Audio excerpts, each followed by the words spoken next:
Hello everyone, welcome to my channel Middleware Technologies.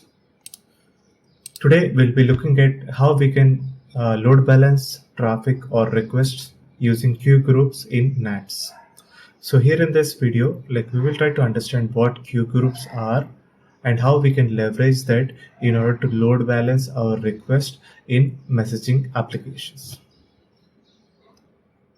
So coming to my test environment, I'll be working on Fedora 41 server where I have the NATS server and the NATS CLI binary installed. We will take a look at it. Now let's try to understand what are queue groups.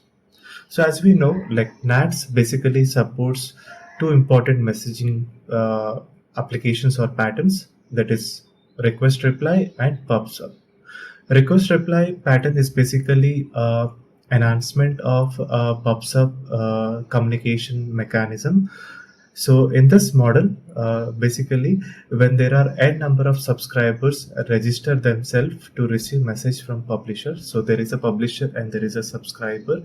Let's say if there are 4 or 5 subscribers that are registered with a particular publisher, all the messages that are published on a particular subject are basically echoed or fanned out to all the registered subscribers. So whoever is registered with that publication, all of those subscribers will be able to receive the same message.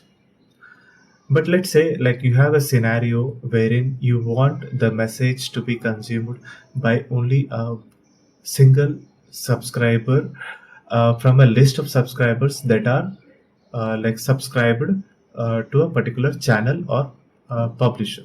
So in that case, what we can do is we can use the queue groups.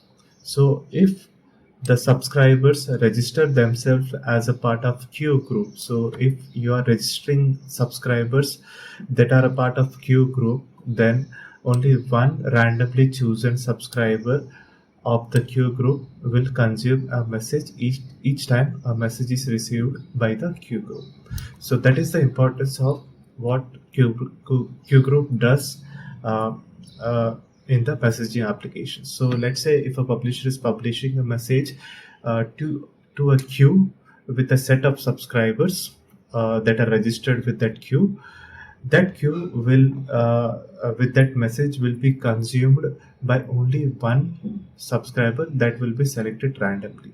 So this is basically a form of load balancing wherein the requests from the publisher are sent to only one particular subscriber from a set of subscribers. So the request, if there are n number of requests sent or messages are published, those n number of messages will be distributed in between multiple subscribers, and each message will be only consumed by only one subscriber. So that is what the queue groups feature provides us. So such a distributed queues are a built-in load balancing feature that NAT provides. Now that we have understood what queue groups are, let us try to understand what benefits that we get out of queue group. So first one is fault tolerance. So in this case, let's say you have multiple subscribers that are listening on a particular subject from a publisher. If there is any particular subscriber goes down or gets terminated due to some reason, we still have other subscribers that are able to receive the messages, and they will be able to automatically adjust the published messages to be consumed among them. So that is what fault tolerance is all about.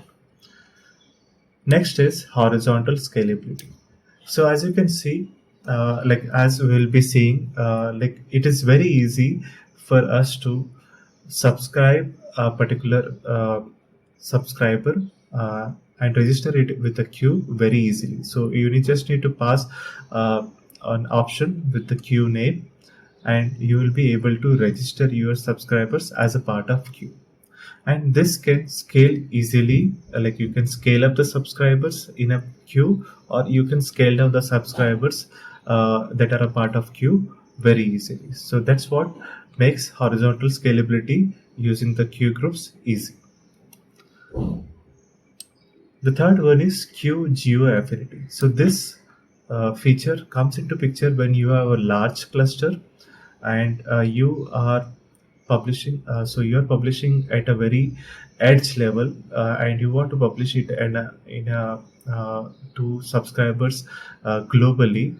So what QGeo Affinity does is it basically tries to identify the subscribers nearby to the publisher first, and if it is not able to find any service or any subscribers that are in the nearby region, it will try to uh, fail over to another instance, or it will try to uh, uh, send the request or send the publishing message to the cluster wherein the subscribers are present. So it will so QGeo Affinity will try to help in minimizing the latency by identifying the subscribers in the nearby region first, and if there are no subscribers in the nearby region, it will try to send the request out of the regional cluster to a super cluster or a cluster in some other region. So that is what QGeo Affinity is all about. And the fourth one is ease of configuration. So as we will see, queue groups is a very easy feature that we can configure as a part of subscriber or as a part of application that we are launching. So it has nothing to do with the configuration on the server. So irrespective of the server configuration, like we can manage our queue groups at the application level or the subscriber level. So that is what ease of configuration is all about. Now that we have understood the benefits of queue group, let us try to understand the high level architecture that we are going to implement in this video. So we will be setting up a NATS server, and we will be setting up so we will be setting up a set of services, or basically a service that has multiple instances. So this service is basically a service that provides us with weather report about in a particular region. So we have a publisher who is basically a client who is sending a request or particular subjects, let's say weather.london. So basically he is trying to access the service, which is a weather report generator, to provide with a weather report on London region. So when this request reaches the server will try to identify what are the subscribers are there for this particular subject, and it will try to redirect that request to those subscribers. But as these subscribers, so we will be registering all the subscribers as a part of queue named weather underscore report. So what this queue does is it will try to identify a subscriber randomly, and it will try to send that request to only one particular subscriber or responder of that service, and uh, get the reply, and that reply is going to be sent back to the client or the requester. So this is how the queue group will help us in sending the requests to only a single subscriber in a group, so that it will be consumed by only one and only one subscriber, and that subscriber or responder is going to reply back with the response to the client. So that is what the high level architecture is all about, that we are going to implement in this video. Now let us go to our procedure. So as a first step, we need to ensure that we have the NATS server and NATS CLI tools installed on our local machine. So if you have looked at my last video, we have seen like how we can install the NATS server and NATS CLI tools on the local machine. You can just go through that to see like how we have downloaded the NATS binary and NATS CLI tools, and how we have set up the basic server on a standalone mode. So here I have already downloaded the NATS binary and uh, NATS CLI tools. So these are the two binaries that I have. One is for the NAT server and one is for the NAT CLI. And both of them I have kept in the go bin directory, which is exported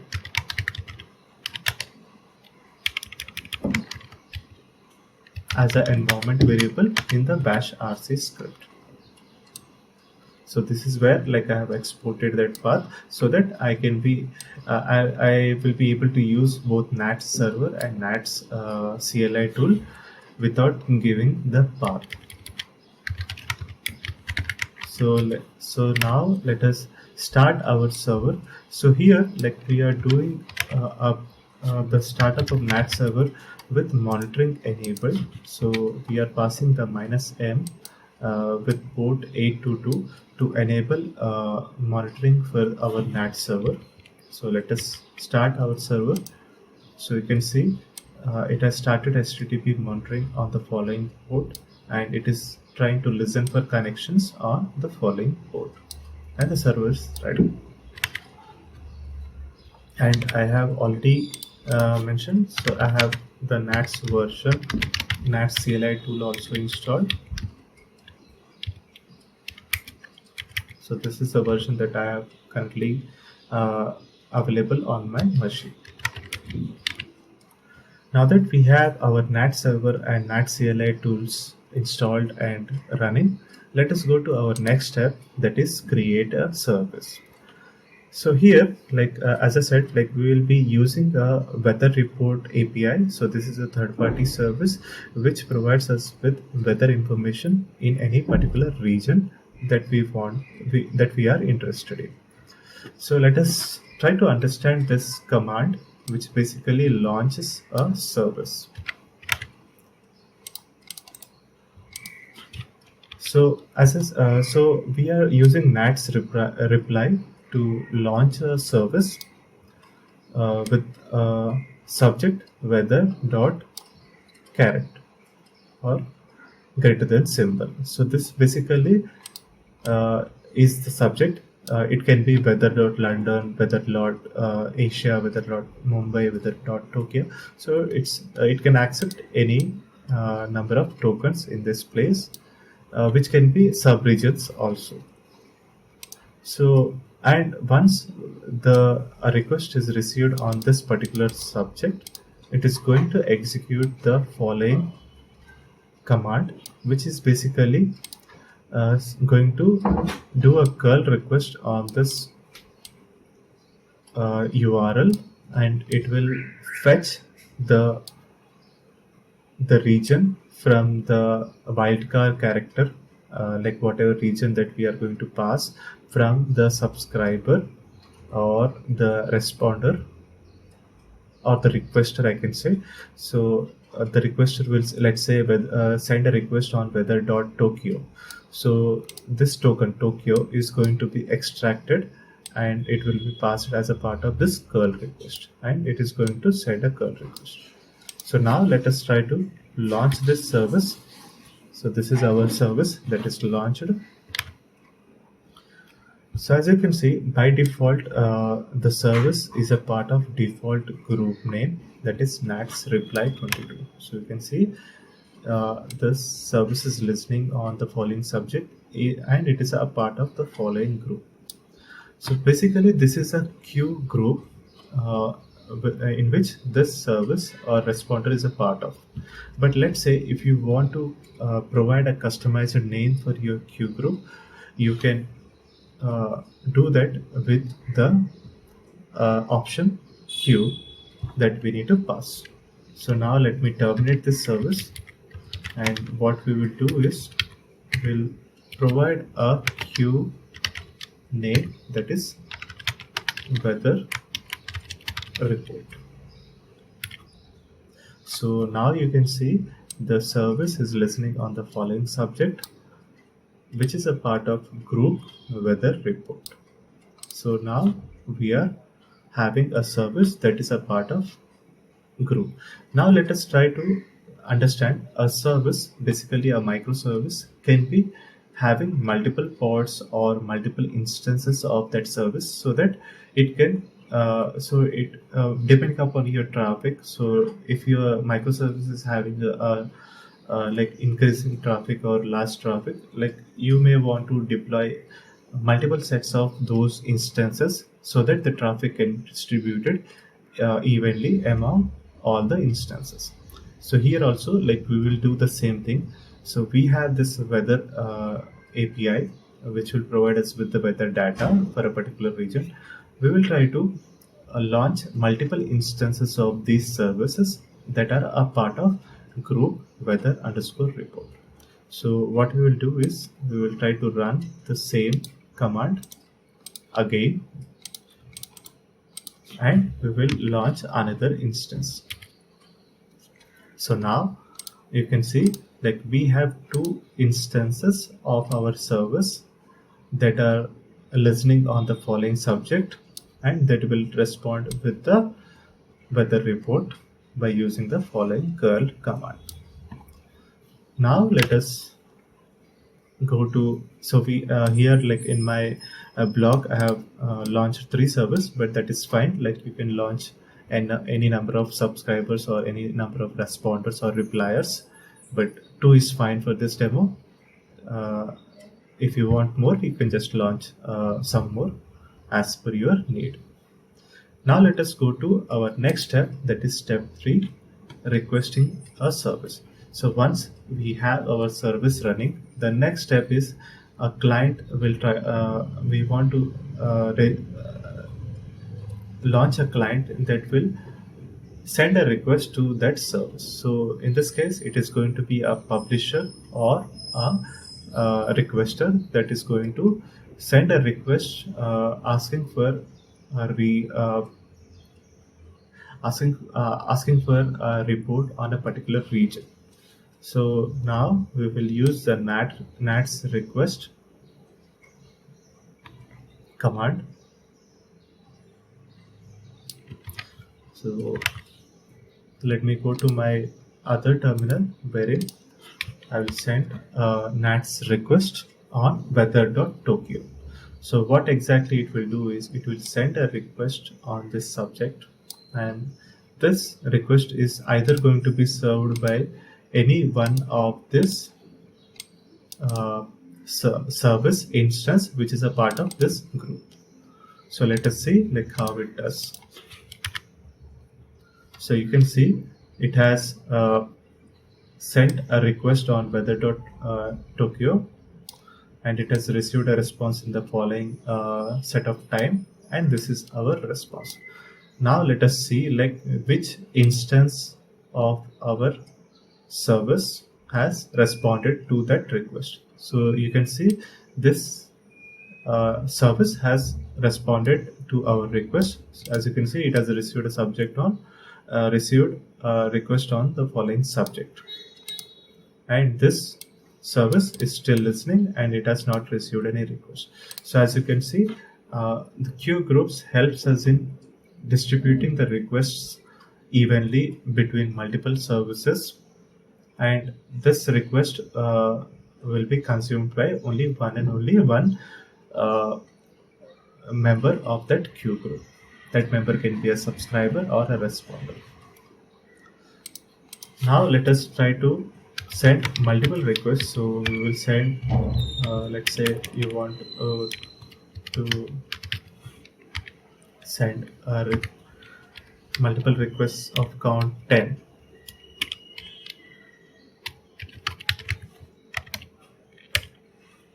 So you can see, like, we are sending multiple requests of count 10, and all of them has been responded with the locations weather. And if you see, this service has received some set of requests, and this service has received some set of requests. So that is how the queue group works. So it will try to identify randomly a member of that queue group, and it will try to send a request and get a response from that service. Now that we have understood how the queue group sends the request or distributes the request to multiple services in a particular queue. Let us try to get some statistics. So in this step 4, we'll try to understand like how we can like get those statistics of the messages that were received or messages that were consumed by our services using the monitoring that we have enabled. So as we have enabled monitoring on the port 8222, we can see the statistics of number of connections or responders. So basically, these are the services that are responding, and that are basically clients. So either it can be a publisher or a subscriber, and the total number of requests that were received by each connection, that is the messages that it has received in the in messages, and the responses that were delivered by each connection in the out messages. So we can go to the following URL. So this is basically my server on which the NAT server is running, and this is the port on which the monitoring is enabled. So we can launch it this way by providing the FQDUI and the port. Now let us go to our connections over here, and you can see there are two connections. So there are two services that are running, and these services basically have consumed a set of messages. So you can see like this client connection has received 9 messages, and it has responded with 9 responses. And the second client, it has received 2 messages, and it has responded with 2 responses. So that is how like you'll be able to identify the list of connections that are established with list of connections that are established as a part of that service, and how many requests have been like consumed or like responded by those connections. So this is what like the queue groups helps us in with load balancing the requests among multiple members of a queue group that are subscribers. And you can use this similar queue group feature for publish subscriber messaging applications also, wherein you can register your subscribers with a queue group name, and whenever there is a message published on a particular topic, there will be only one subscriber that will be able to consume your message. So let's say like you have a set of orders that are received on a publisher on a particular subjects such as orders, and you want that orders to be processed by only one particular subscriber. So in that case, like you can use subscribers with queue group name, so that the orders will be received by only one and only one subscriber for further processing.